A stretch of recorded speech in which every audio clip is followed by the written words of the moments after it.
Hi there, I'm Tobe Allen. I'm a writer and mental health advocate. I'm also one half of the BARROW Podcast, the show that I'm currently doing with my mum, a podcast where we talk about dysfunctional families, divorce and mental illness, while also chronicling our attempt to write and hopefully publish a memoir together. So I've been thinking a little bit more about men's mental health, I suppose, although not everything I say is applicable.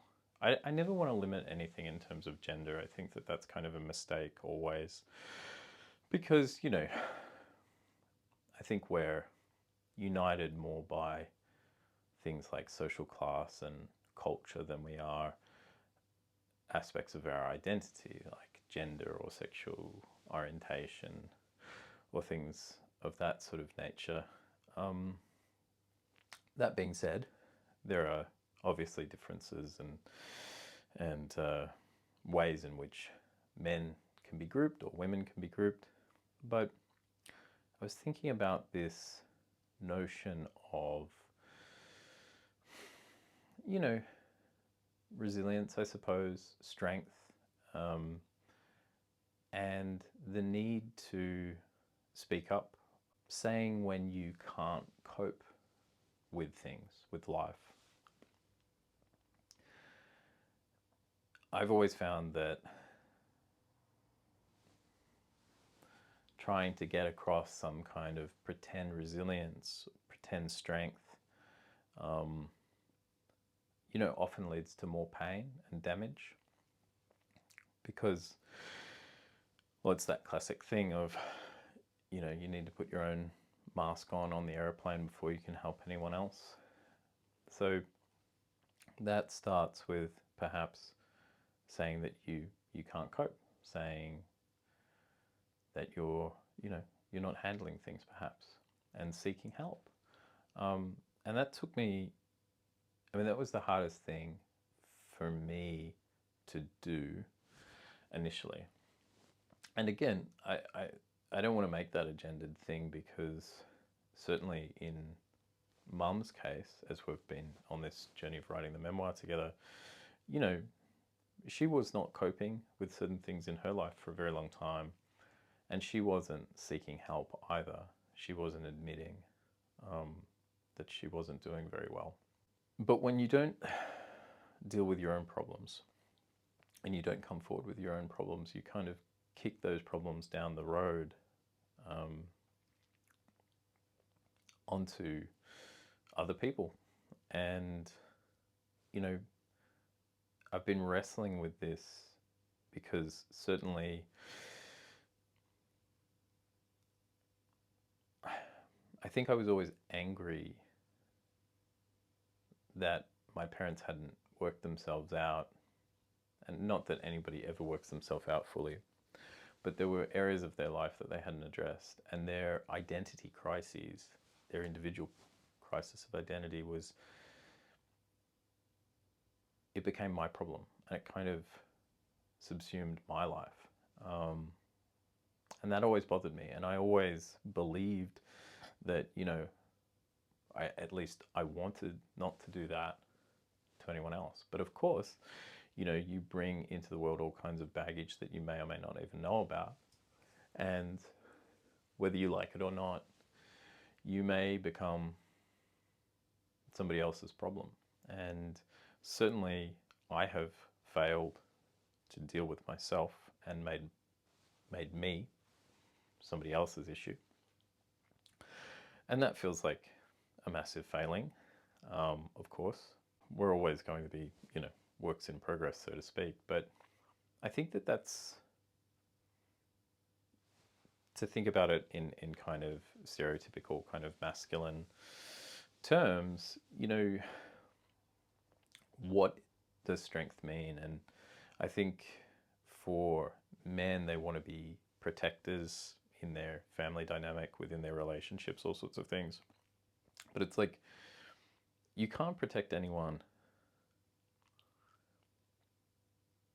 if you're not, you can't protect anybody if you're a mess, right?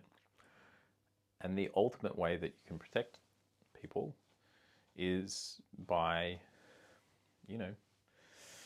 understanding your own flaws and understanding your own vulnerabilities and weaknesses, and as I say, admitting. I don't like the word admitting because it suggests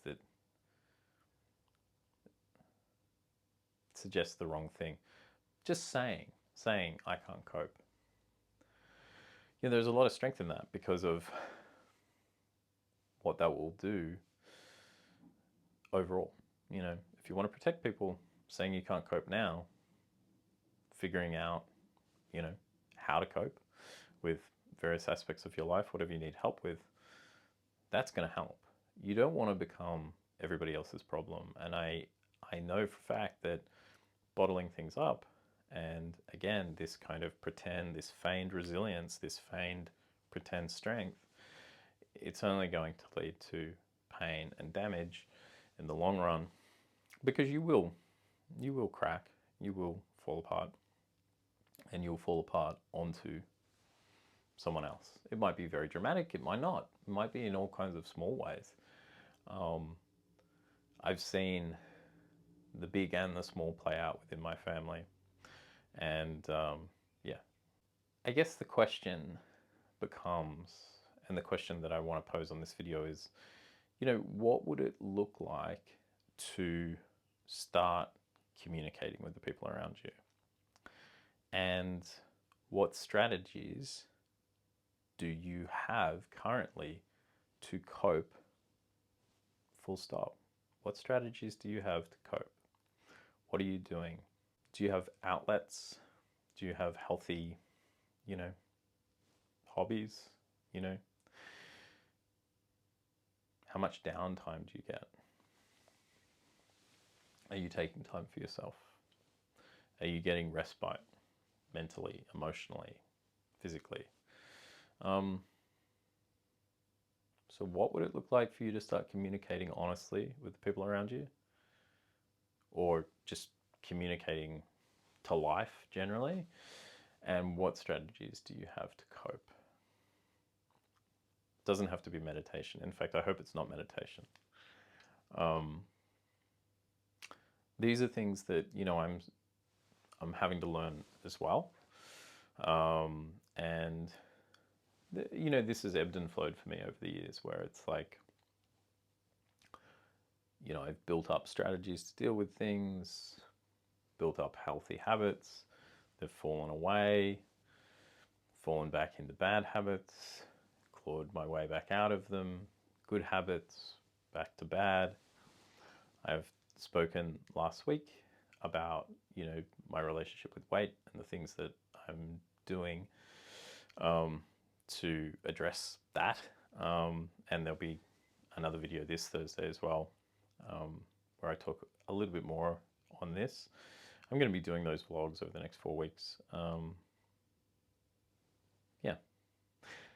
As always, if any of this resonates with you, or you want to make sense of what I've said for me, feel free to leave a comment.